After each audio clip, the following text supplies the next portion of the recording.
오늘부터 이제 성경의 가장 마지막에 있는 요한계시록의 말씀을 보게 됩니다.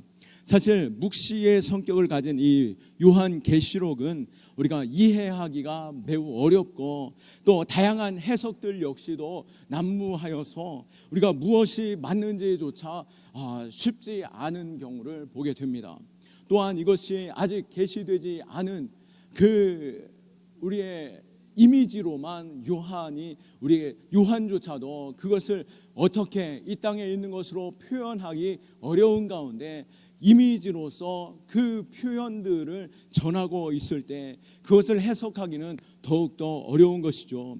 그런 만큼 이단들이 사람들을 두렵게 하고 또 현혹하기에 매우 쉬운 말씀 중에 하나로 요한계시록을 들고 나오기도 하기 때문에 우리는 이 많은 해석들조차도 이것이 제대로 된 해석인지 알기가 참 어려울 때가 많이 있습니다. 또 저 역시도 잘못된 해석들이 너무나도 많기 때문에 성급하게 설교하기는 좀 부담감이 있었고, 또 사실 저희 장로교회는 이제 종교개혁자 칼빈의 그 신학적 전통을 따르고 있는데요, 칼빈조차 요한계시록을 주석하지 않았습니다. 여러 가지 이유를 가지고 있기도 하지만 칼빈이 55세의 젊은 날에 조금 이른 나이에 죽게 되었죠. 그런 가운데 요한 2, 3서조차도 되지 않았고 요한계시록도 계시되지 않았었습니다. 그런 면에서 또 우리가 같은 교단 안에서 제가 이것을 섣불리 해석하는 것도 또 부담이 되는 것이죠. 그러나 이제 분명한 것은 무엇이겠습니까? 분명한 것은 이 사도 요한을 통해서 하나님께서 요한계시록을 우리에게 주신 그 목적이 분명히 있다라고 하는 것입니다. 이 목적은 우리로 하여금 혼란케 하고 하나님의 계시를 어지럽게 하시려고 주신 것이 아닙니다. 오히려 그 계시를 명확하게 하시는 가운데 우리로 하여금 마지막 날을 준비하는 자 되게 하시려고 요한계시록을 주셨다라고 하는 것이죠. 그런 만큼 우리는 성령의 그 충만함을 구하는 가운데 우리로 하여금 바르게 깨달을 수 있도록 지혜를 구하고, 또한 이 말씀을 주실 때 목적이 있다라고 오늘 본문에서도 말씀하고 있지 않습니까? 절망 가운데 있던 하나님의 백성들 이스라엘에게 큰 위로와 격려를 주시고자 기록된 메시지입니다. 이 시대를 살아갈 때 우리로 하여금 혼돈과 어지러움 속에 이 말씀을 주신 것이 아니라 우리가 이 말씀을 읽고 묵상하고 또 나누고 그 말씀대로 살아갈 때 우리에게 더욱더 명확한 하나님의 뜻을 알고 복을 얻게 하시려고 또 위로를 주시려고 이 혼란한 때에 이 시대 가운데 우리를 격려하시고 위로하시고자 주신 메시지다라고 하는 것입니다. 그리고 이 예언이 우리가 사는 이 시대에도 하나님께서 이 시대 역시 이 사도 요한이 말씀한 예수님께서 이 땅 가운데 오셨고 죽으셨다가 다시 살아나신 후에 이제 하나님 보좌 우편에 계시다 다시 오시는 그날을 준비하는 우리에게도 동일하게 주신 말씀으로서 3절 말씀에 이 예언의 말씀을 읽는 자와 듣는 자와 그 가운데 기록한 것을 지키는 자는 복이 있나니 때가 가까움이니라 라고 말씀하고 있습니다. 우리는 주님 오실 날이 가까이 왔기에 더욱더 이 말씀을 붙잡아야 하는 것이고, 또한 이 말씀을 붙잡을 때에 우리가 이 말씀을 읽고 듣고 그 말씀에 기록된 대로 지키는 자에게 어떻게 하시겠다고요? 이 마지막 때를 사는 힘과 능력과 또 복을 주시겠다라고 약속하고 계신 것입니다. 우리가 지금 어떠한 삶으로 살아가고 계십니까? 우리가 요한계시록 말씀을 더 깊이 묵상하고 읽고 또 그 말씀을 지킴으로 인하여서 이 시대를 살아가는 위로와 격려, 힘이 될 수 있기를 원하고, 또 이때 놀라우신 하나님의 그 축복을 누리는 자 될 수 있기를 축원합니다. 주님 다시 오실 날이 멀지 않았습니다. 그날이 가까운 이때에 라고 말씀한 것처럼 우리 역시 요한계시록을 묵상하고 말씀을 읽으며 듣고 지키는 가운데 은혜 누리길 축원하는데요, 무엇보다도 요한계시록은 무엇을 말하고 있습니까? 우리가 많은 사람들이 종종 요한계시록을 읽을 때 딱 요한계시록 하면 뭐가 생각이 나십니까? 666이 떠오르기도 하고 적그리스도 또 아마겟돈 전쟁에 관심을 갖기도 하고 또 이것이 많은 소재가 되어서 영화로 나오기도 하였죠. 그런데 우리가 이 666이나 적그리스도 또 아마겟돈 전쟁과 같은 것에 관심을 갖는 것은 마치 우리가 BTS 공연을 가서 BTS를 보는 것이 아니라 그 무대 장치만 보고 야, 참 좋은 공연이었다라고 하는 거와 마찬가지인 것이죠. 우리가 요한계시록에 있는 그 부수적인 그 이야기들에 현혹되어서 거기에 집중하는 것이 아니라 요한계시록은 누구를 주인공으로 삼고 있습니까? 바로 예수 그리스도께서 우리의 주인공 되시고 예수님 그리스도에 관한 계시의 말씀인 만큼 주인공 되신 예수 그리스도께만 집중하는 계시록의 말씀될 수 있기를 축원합니다. 요한계시록의 진짜 주인공은 예수 그리스도이십니다. 마태, 마가, 누가, 요한복음의 그 사복음서가 이 땅 가운데 구원하실 분으로 오신 그 메시아이심을 예수 그리스도께서 메시아이심을 나타내 보이신 복음서였다라고 한다면 요한계시록은 심판의 주로 다시 오실 예수 그리스도를 증거하는 제5의 복음서라고도 말하고 있는데요. 예수님을 만왕의 왕의 그 위엄과 또 정의로운 심판자로서의 그 권위 그리고 온 우주를 다스리는 절대 주권자의 그 영광을 바라보고 계시하는 이 복음서와 같은 말씀, 예수님이 누구신가를 밝히는 이 말씀을 통하여서 우리가 참된 복을 누리는 자, 이 복음의 메시지 될 수 있기를 축원합니다. 계시다라고 하는 이 단어는 헬라어로 아포칼립시스라고 하는데요, 덮어있던 것을 벗겨낸다라고 하는 것과 같습니다. 계시록 요한이 계시하여 기록된 말씀은 우리가 이 말씀을 깊이 연구하며 또 비교하고 또 그것을 대조해 보면서 그것을 계시하는 것이 아니라 이것을 누가 계시해 주셨습니까? 하나님께서 우리에게 그 어둠과 절망과 그 길을 알지 못하는 이 시대 가운데 우리로 하여금 참된 소망과 약속의 복에 대하여 계시하여 주고 계신 말씀인 것이죠.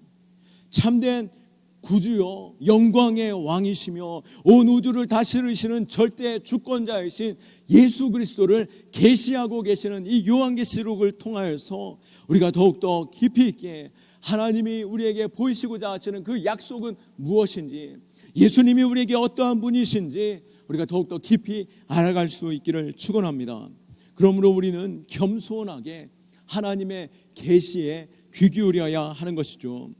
세상을 이기는 비결은 우리가 이것을 어떻게 분석하며 또 이것을 가지고 어떻게 예리하게 이 땅 가운데 사용해서 무기 삼을까, 이 말씀이 이 세상을 이기는 어떤 무기가 될까라고 하는 것으로 이 말씀을 보는 것이 아니라 우리가 진정 이기는 것은, 세상을 이기는 그 방법은 무엇이겠습니까? 세상에 어떻게 어떤 무기를 사용하고 어떤 전략을 사용해야 우리가 세상을 이길 수 있다라고 하는 것이 아니라 바로 예수 그리스도께 집중할 때 이 마지막 세대를 살아갈 수 있고 승리할 수 있으며 영원하신 하나님의 나라의 영광을 볼 수 있다라고 말씀하고 계신 것이죠. 월드컵에서 브라질은 다른 나라들과 경쟁하거나 또 다른 나라들이 어떻게 축구를 잘 하고 있나 그들을 잘 분석해서 축구하지 않습니다. 브라질은 그냥 자기들이 어떻게 발을 잘 맞출까, 자기들 안에서 어떻게 서로 호흡을 잘 맞출까라고 하는 것만 중요하게 생각하며 그들끼리 공을 가지고 연습하고만 있는 것이죠. 왜 그렇습니까? 이미 그들에게는 너무나도 이 세상 그 어떠한 그 축구하는 나라들보다도 강한 그 축구의 실력이 있기 때문인 것이죠. 우리 역시도 세상이 우리를 아무리 많은 것들로 유혹하고 현란한 화술과 또 그들이 가지고 있는 그들만의 논리로 우리를 자꾸만 현혹하고 있는 그 요란함 속에 있다 할지라도 정작 중요한 것은 무엇입니까? 우리가 예수 그리스도만 붙잡고 있을 때 우리는 이 마지막 세대를 승리하는 자로 살아갈 수 있고, 예수님께서 우리로 하여금 마지막 때에 그 영광의 자리로 이끄시는 분이심을 믿고, 우리가 이 요한계시록을 통하여서 예수님이 누구신가, 우리가 이것을 더욱더 깊이 묵상하며 이 말씀을 통하여서 이 말씀이 전하고 있는 예수 그리스도가 어떤 분이신지 우리가 밝게 알 수 있기를 축원합니다. 또한 이 요한계시록은 그들의 종들에게만 주신 특별한 메시지다라고 1절에서 말씀하고 있죠. 1절에 이는 하나님이 그에게 주사 반드시 속히 일어날 일들을 그 종들에게 보이시려고 그의 천사를 그 종 요한에게 보내어 알게 하신 것이라고 말씀하고 있습니다. 이 계시의 말씀을 주신 대상이 분명히 있다라고 하는 것이죠.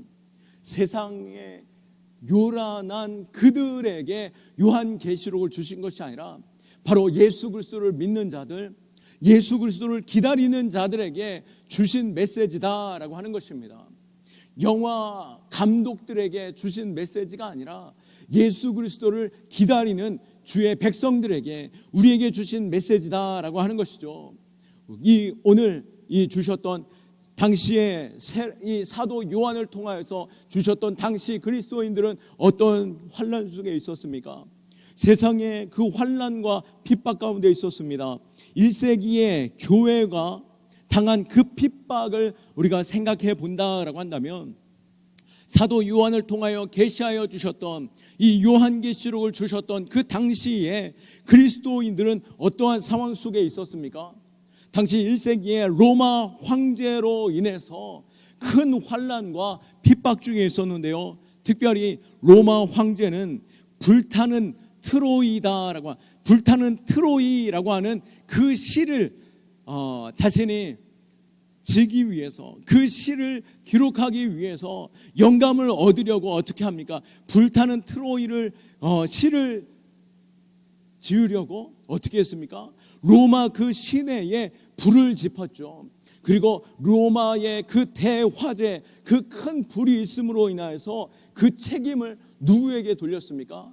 로마 황제가 그 로마에 불을 지폈음에도 불구하고 그 책임을 그리스도인들에게, 기독교인들에게 그 책임을 돌렸고, 결국 수많은 그리스도인들이 붙잡혀오거나 칼에 죽게 되었고, 또 붙잡혀온 모든 그리스도인들은 어떻게 되었습니까? 원형 경기장에서 끊임없는 칼의 죽임과 또 사자에게 찢겨 죽임을 당하는 학살을 당하게 되었던 것이죠. 이 네로 황제의 때에 바로 베드로와 사도 바울도 이때 순교를 당하게 되었는데요, 뿐만 아닙니다. 네로 황제 이후에 있었던 황제 도미티아누스 황제는 더욱더 교묘하게 그리스도인들을 핍박하고, 결국에는 그들로 하여금 이 땅 가운데 살아가지 못하도록 그들로 하여금 모든 상황을 가로막았는데요, 절망케 하였는데요, 자신들이 이 도미티아누스 황제는 자신이 주다라고 말했던 것이죠. 자신이 주요 하나님이시다라고 모든 백성들에게, 로마가 다스리는 모든 땅의 사람들로 하여금 이 황제가 주요 하나님이시다, 그리고 이 황제를 숭배하는 일로 엎드리고 경배하도록 했던 것입니다. 그러기에 결국 어떻게 했겠습니까? 그리스도인들의 주, 그리스도인들의 하나님은 유일하신 하나님이시고 유일하신 주님이신 예수 그리스도신 것이죠. 그리고 그 하나님 한 분밖에 없으신 그 앞에서 어찌 황제에게 절할 수 있겠습니까?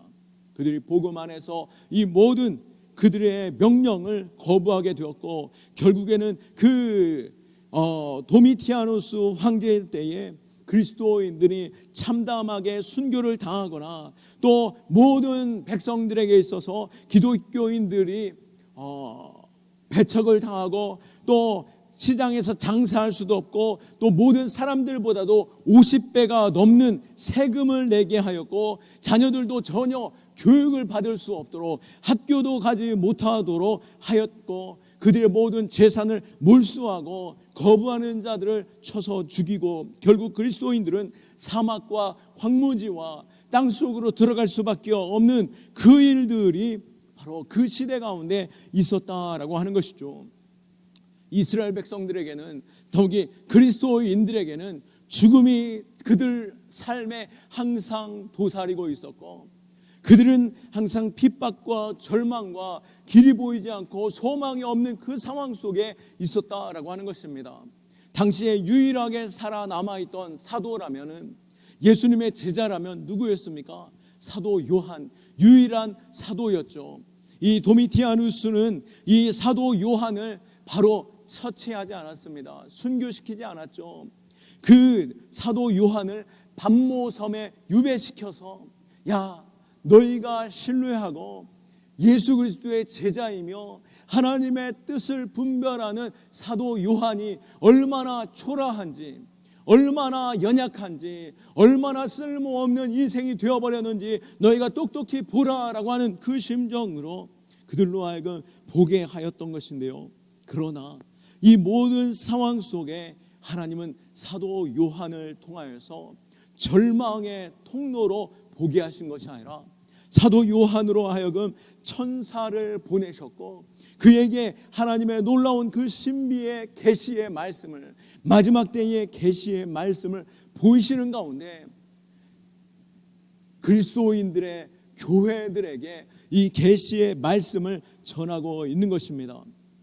그렇기에 그들의 상황은 절대적으로 절망에 있었지만, 바로 이 계시의 말씀을 붙드는 순간 그들은 참된 소망을 가지게 되었고, 그들이 온 땅의 영광을 누릴 자들이요, 또 마지막 때의 하늘 보좌와 또 영광의 면류관을 쓸 자들로, 그리고 주님께서 속히 오실 왕의 왕으로 오실 분으로 믿고 그를 기대하는 그 말씀, 소망 넘치는 말씀으로 주셨다라고 하는 것입니다. 우리가 요한계시록을 바라보면서 혹 지금 절망 가운데 있다 할지라도, 길이 보이지 않은 상황 속에 소망을 잃어버린 가운데 있다 할지라도, 우리가 예수 그리스도 이 요한계시록을 통하여서 우리의 참되신 구원이며 영광이 되신 주님을 바라보고 우리의 소망 되신 주님으로 말미암아 우리가 더욱더 소망 넘치는 위로와 약속의 말씀될 수 있기를 축원합니다.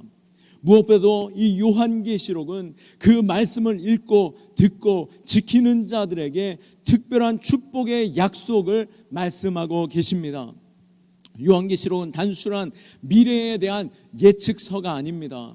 우리로 하여금 마지막 때에 우리가 마지막 때에 어떻게 될 것이다 라고 하는 것에 있어서 단순히 그것을 꿈꾸고 바라보는 것에서 그치는 말씀으로 주신 게 아니다 라고 하는 것이죠.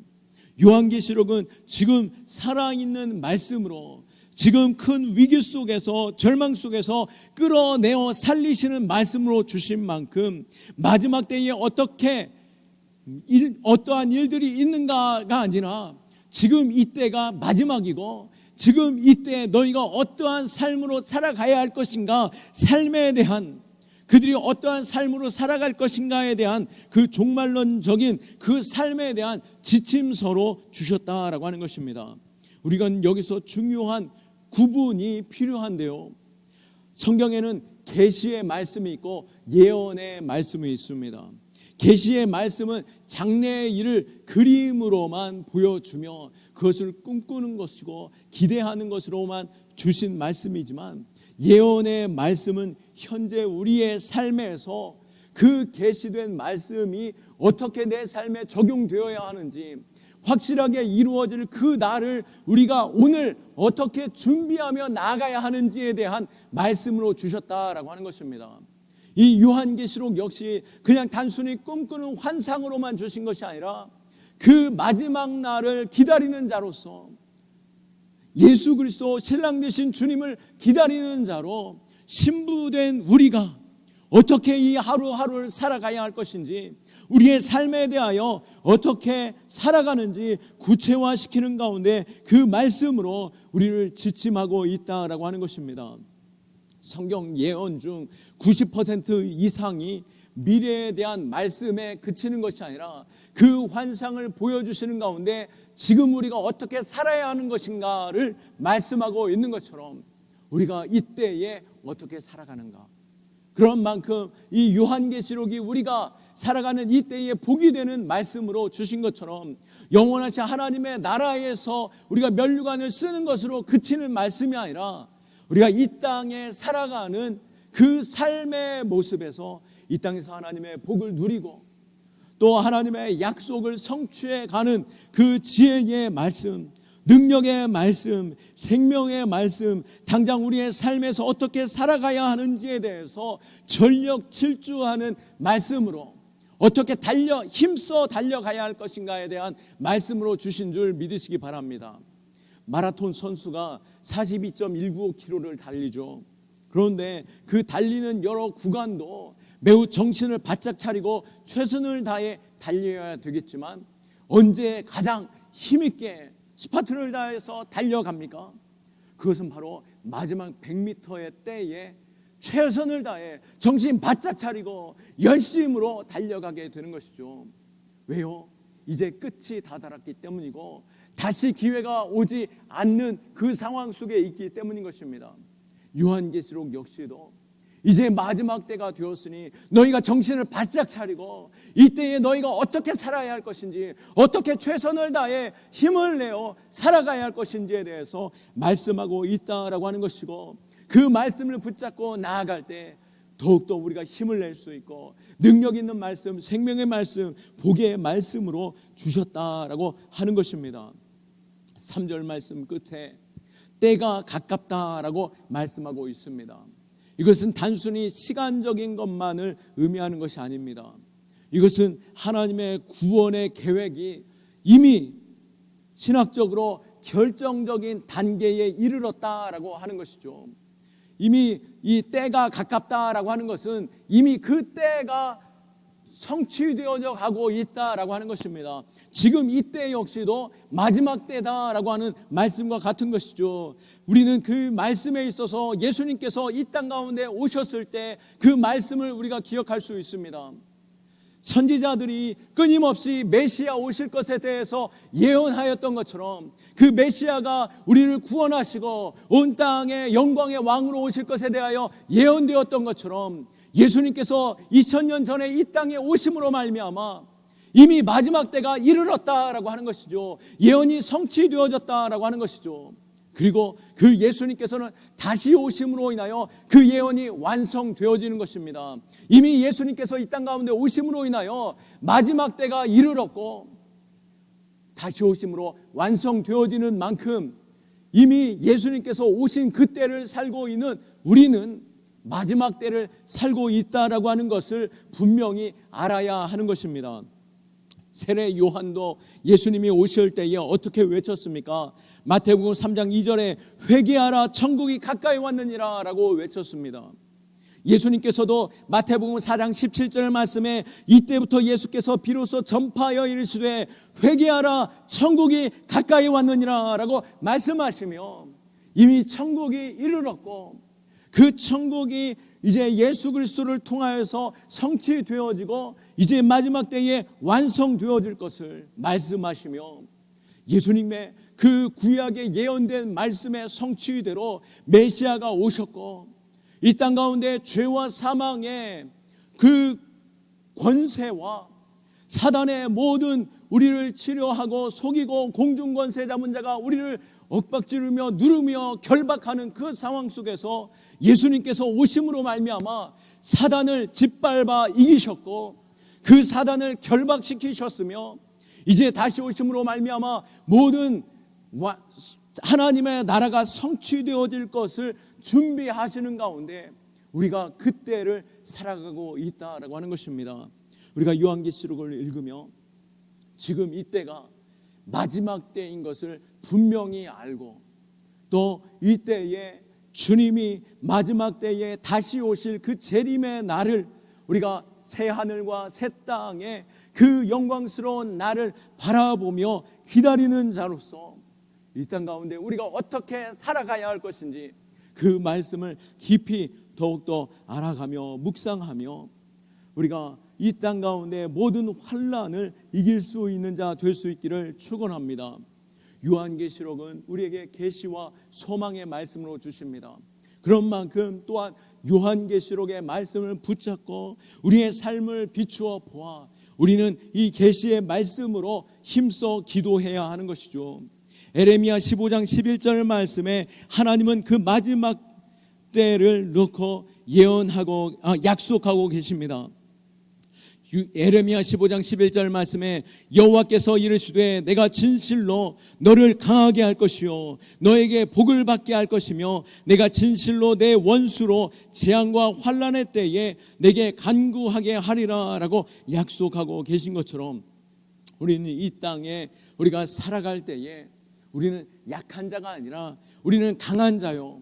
또 하나님의 위로는 단순히 우리의 눈물을 닦아주고 위로로 안아주시는 것에 그치는 것이 아니라 우리로 하여금 강하고 담대한 가운데 원수를 예수께서 짓밟아 이긴 것처럼 담대히 원수와 싸워 이기게 하시고 역전시키게 하시는 주님이심을 우리가 바라보며 때가 가까이 왔다라고 하시는 이 말씀 가운데 우리가 이 마지막 때를 우리가 기도하며 주님을 바라보고 능히 예수 그리스도로 말미암아 승리하는 저와 여러분 다 될 수 있기를 예수 그리스도의 이름으로 축원합니다. 아멘. 우리가 함께 기도하겠습니다. 이 시간